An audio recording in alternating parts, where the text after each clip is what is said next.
Trabajadoras sexuales migrantes, más allá de la victimización. Créditos de foto, 6 grados. Comparte este contenido.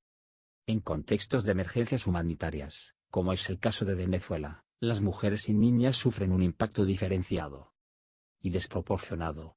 Según el informe Mujeres al Límite de 2019, el colapso del sistema público de salud, la escasez de métodos anticonceptivos y los elevados costos de aquellos que pueden encontrarse en el mercado generan serias implicaciones en el disfrute de los derechos y la salud sexual y reproductiva de las mujeres venezolanas.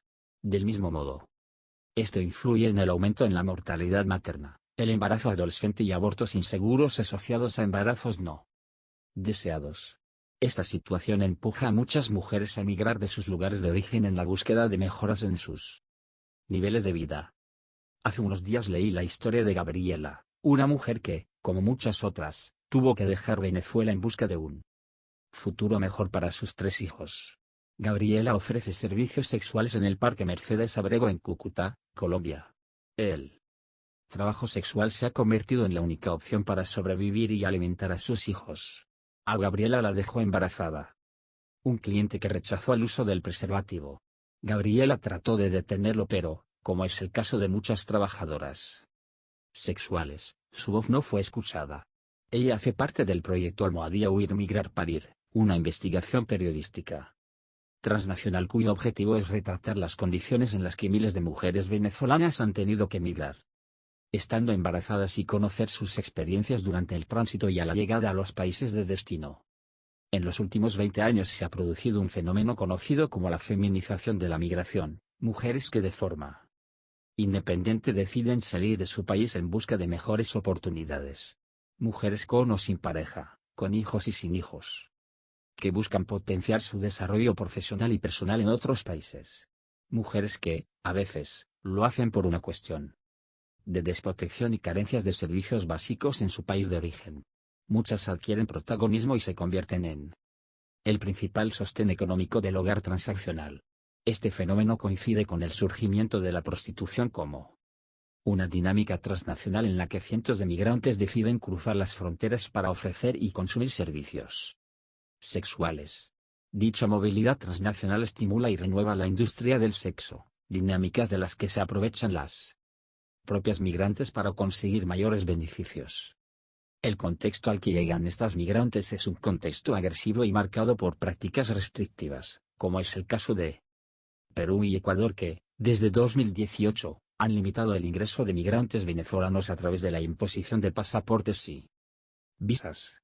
Las limitaciones para una verdadera inclusión de migrantes también se reflejan en las normas para trabajadores extranjeros, y es ahí cuando el trabajo sexual puede convertirse en una herramienta económica.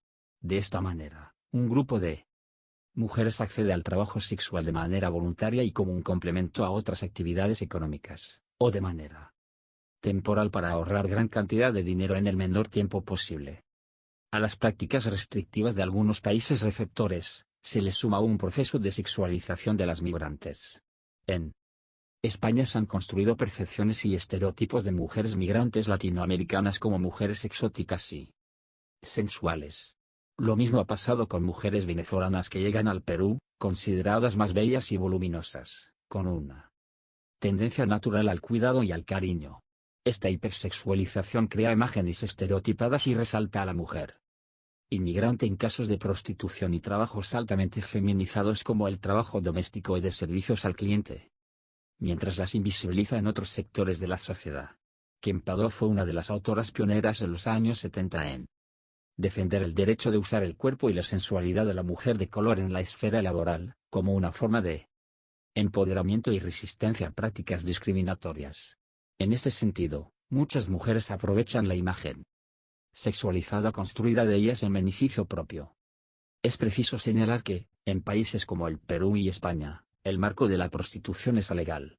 No se considera un delito, pero tampoco se reconoce plenamente como una actividad económica más.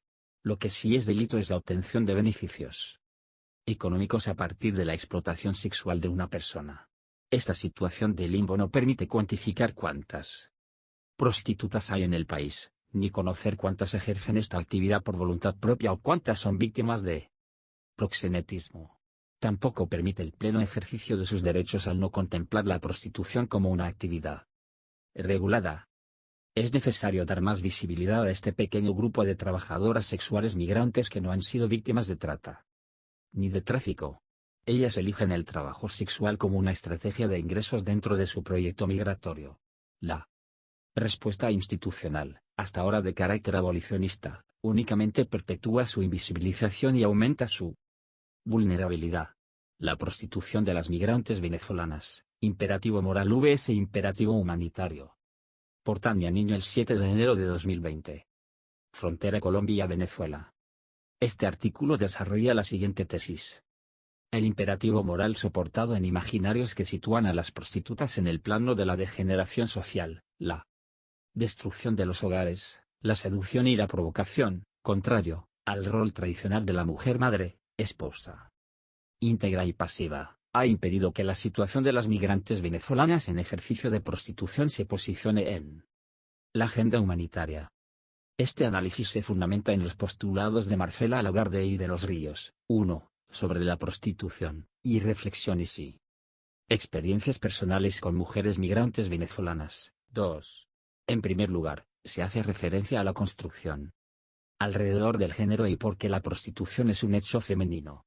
Y, en la segunda parte, se problematiza la inclusión de la situación de las migrantes venezolanas en la agenda de respuesta a la crisis humanitaria por parte de actores nacionales e internacionales. Construcciones de género alrededor de la prostitución. El género hace referencia a los roles, atributos y responsabilidades asignadas a hombres y mujeres. No es biológico, es una identidad aprendida, adquirida y relacional. 3. Son asignados antes de nacer, y la sociedad tiene una expectativa distinta de lo que deben hacer los hombres y las mujeres. En esta distribución de responsabilidades y roles, los hombres adquieren privilegios y las mujeres quedan en desventaja. Se establecen entonces relaciones asimétricas de poder que sobrevaloran lo masculino sobre lo femenino, favoreciendo la dominación de los hombres. 4. Eso es lo que se conoce como patriarcado.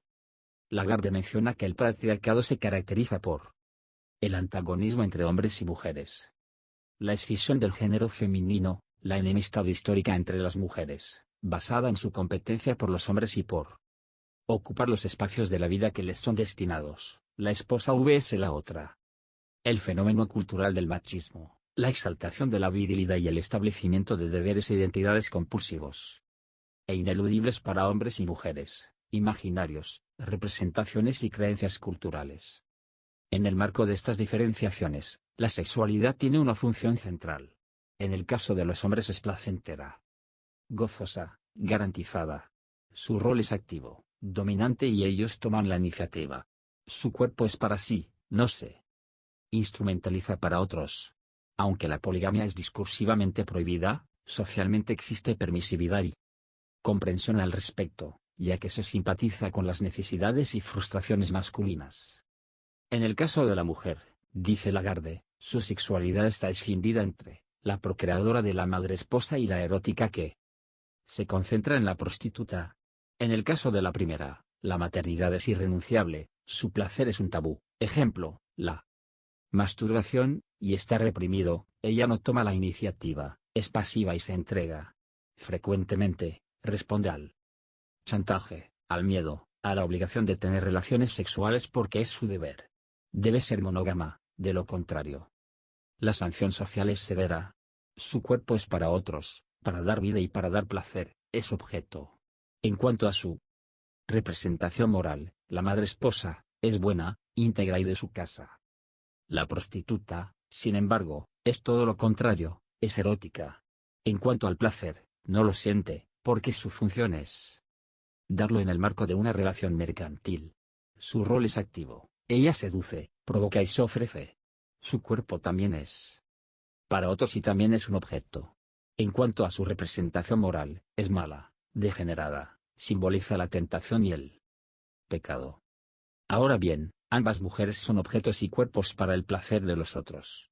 Es una construcción social y cultural alrededor del género femenino.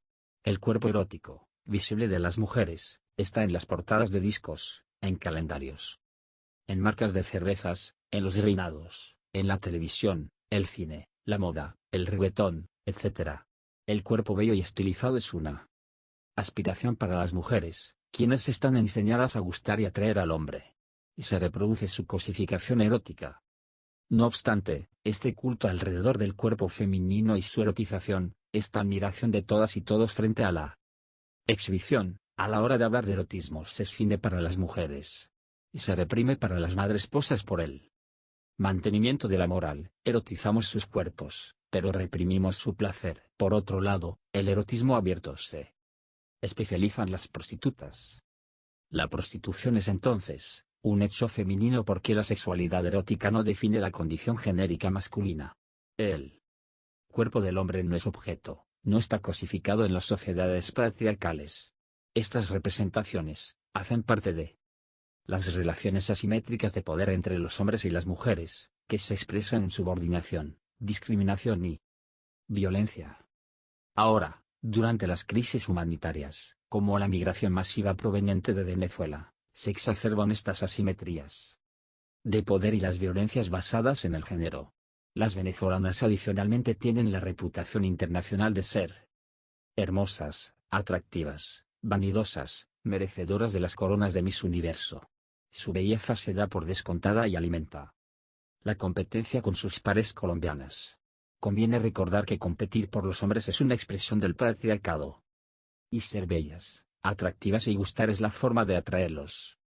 No obstante, las venezolanas emigran por necesidad. Salen de su país especialmente por la falta de alimentos para sus hijos e hijas. Cuando llegan a su nuevo destino, se insertan en esta asimetría entre hombres y mujeres agudizado por la crisis.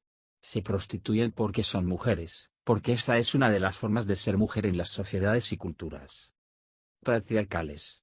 La prostitución es una estrategia de sobrevivencia, para ellas y sus familias, plenamente enmarcada en las relaciones de poder que cosifican el cuerpo femenino. Es por esto, que la prostitución es un hecho, primariamente, de las mujeres venezolanas. Los hombres también emigran por necesidad, también les duele que sus hijos pasen hambre, pero en la construcción genérica de la masculinidad, su cuerpo no es objeto de placer para otros, de ahí que sus estrategias de supervivencia sean diferentes. Las prostitutas venezolanas y la agenda humanitaria. Ahora bien, en el marco de esta escisión del género femenino, que sitúa a las mujeres prostitutas y a las mujeres madres esposas en planos totalmente opuestos, las venezolanas son las quitamaridos, que vienen a destruir hogares y vienen a dañar la moral de los jóvenes. En una clara expresión patriarcal, se culpabiliza a la mujer y se exonera al hombre. Lo anterior tiene como consecuencia la segregación de las venezolanas a lugares específicos, zonas y barrios, donde quedan los prostíbulos. Difícilmente salen de ahí y si lo hacen enfrentan el rechazo social que puede manifestarse incluso con violencia. Esta discriminación afecta la valoración de sí mismas, su estima y autoidentificación como sujetos de derechos, se convencen de que no los tienen y hasta de que no los merecen. La representación de inmoralidad y degeneración de las prostitutas absolutiza su condición, como si solo fueran prostitutas, todo el tiempo, como si eso definiera su ser. No obstante, ellas son madres, hijas, hermanas, vecinas, estudiantes, migrantes, sin papeles, sin acceso a protección social.